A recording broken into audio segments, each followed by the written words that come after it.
আপোনালোক সকলোৱে ইতিমধ্যে অৱগত যে আমাৰ মৰমৰ জুবিন গাৰ্গৰ যিটো পোষ্টমৰ্টেম কৰাৰ কথা আছিল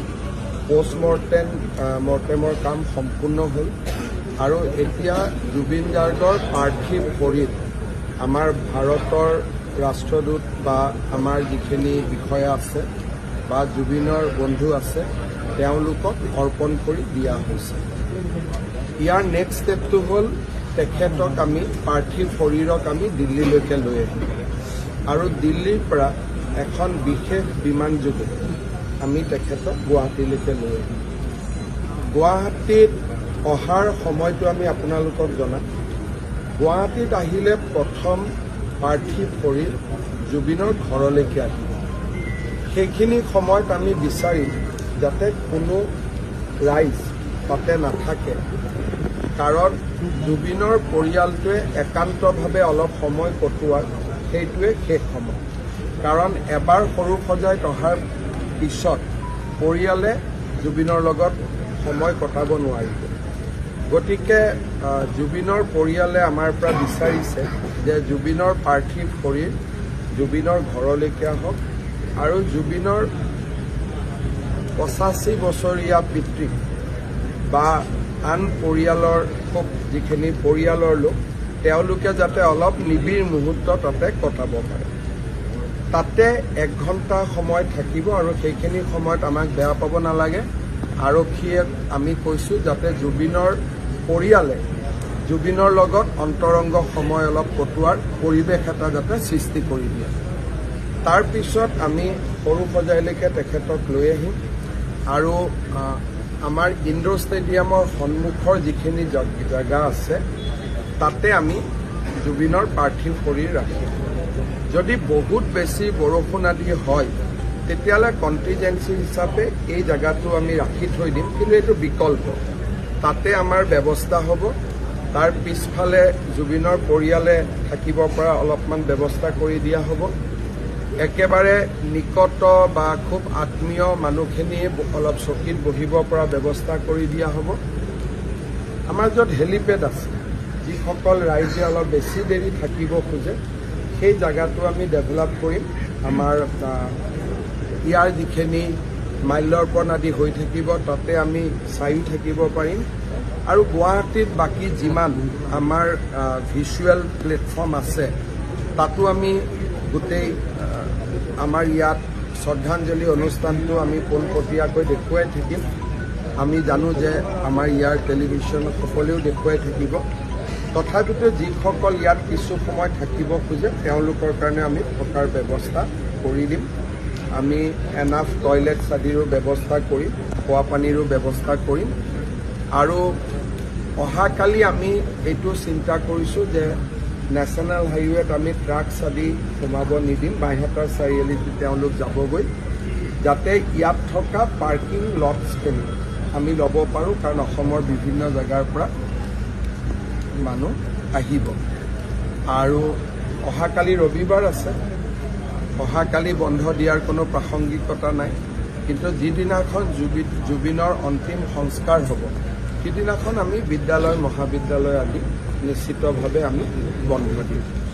এতিয়ালৈকে এইখিনি ব্যৱস্থা আমি কৰিছোঁ। মই আশা কৰিছোঁ যে কালি নিচেই পুৱাতে 6 বাজি বা 7 বাজি নিচেই পুৱাতে আমি জুবিনক গুৱাহাটীত পাম। আজিৰ দিনটো আমি আগ্ৰহেৰে অপেক্ষা কৰিব লাগিব।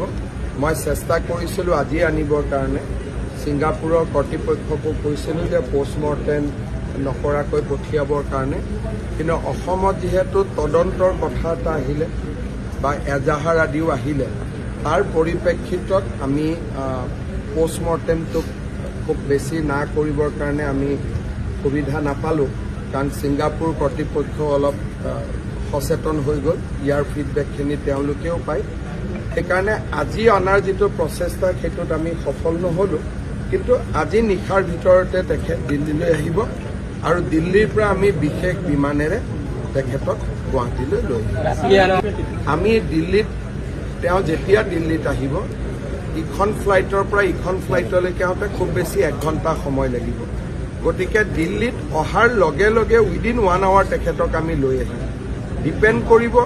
ছিংগাপুৰৰ পৰা দিল্লীত কেইটাত আহি পায় সেইকাৰণে আমাৰ যিখিনি ফেন বা আমি গুণমুগ্ধ তেওঁলোকে ৰাতিপুৱা 6 বাজি 7 বাজি বুলি ভবাই ভাল যদি নিশা আহেও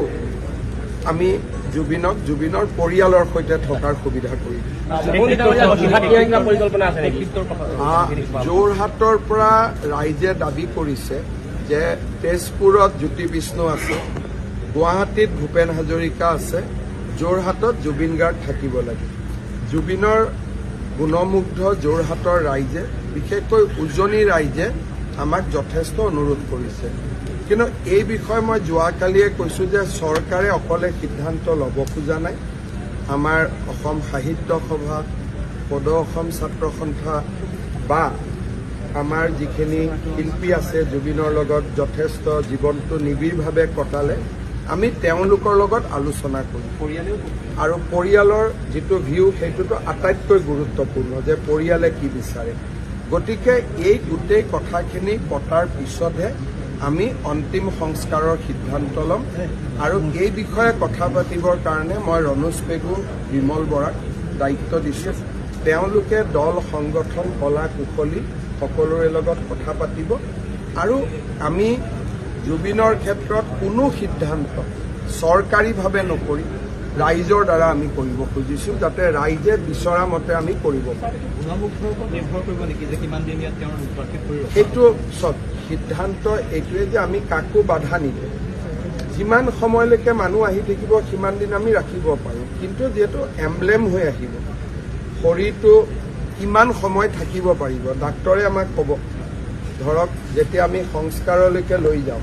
তেতিয়ালৈকে যদি বডিটো একেবাৰে বেয়া অৱস্থাত হয় তেতিয়াও মানুহে বেয়া পাব সেইকাৰণে এইটো নিৰ্ভৰ কৰিব চিকিৎসকসকলৰ ওপৰত ছিংগাপুৰত এতিয়া তেওঁ এমব্লেমৰ কাম চলি আছে সি কিমান দিন শৰীৰটোক প্ৰটেক্ট কৰিব পাৰিব এতিয়া আজিতো আহোঁতে 24 ঘণ্টা হৈ যাব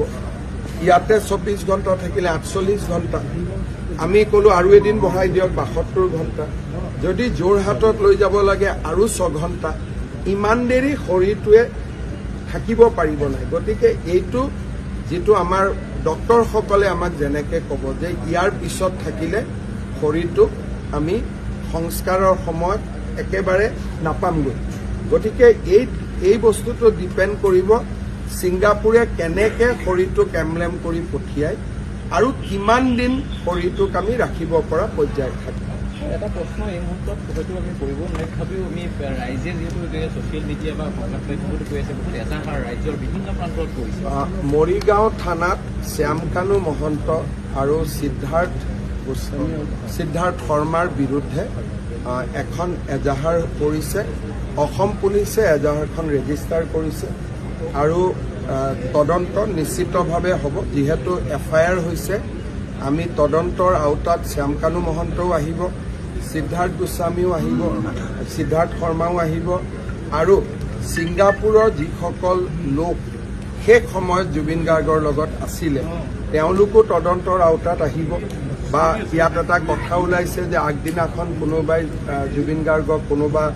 জাগা এটাত পাৰ্টি এটাত লৈ গৈছিল বুলি মই তেনেকুৱাও দুই এটাত ছ'চিয়েল মিডিয়া দেখিছোঁ সঁচা মিছা নাজানো সেইবিলাকো আমি চাম কিন্তু ছিংগাপুৰ কৰ্তৃপক্ষও ইতিমধ্যে ইনভেষ্টিগেশ্যন আৰম্ভ কৰিছে গতিকে ইয়াৰ যিহেতু প্লেচ অফ অকাৰেঞ্চ ইণ্ডিয়া নহয় গতিকে ক্ৰিমিনেল পাৰ্টটো যদি কিবা আছে ছিংগাপুৰৰ পৰা পাম আৰু অসমৰ পৰা লৈ যাওঁতে যদি কিবা বেয়া ভাবি লৈ যোৱা হৈছিল সেইটো আমি অসমত পাম গতিকে এই ক্ষেত্ৰত আমি চৰকাৰে সম্পূৰ্ণ নিৰপেক্ষভাৱে যি ধৰণে কোনোবা ৰাইজে যদি সাক্ষীও দিব খোজে কোনোবা ৰাইজৰ হাতত যদি কিবা খবৰো আছে আমি সকলো ব্যৱস্থা কৰি দিম যাতে গোটেই বিষয়টো সকলোৰে কাৰণে মুকলি হৈ থাকে কোনো কথা যাতে গোপন হৈ নাথাকে ধন্যবাদ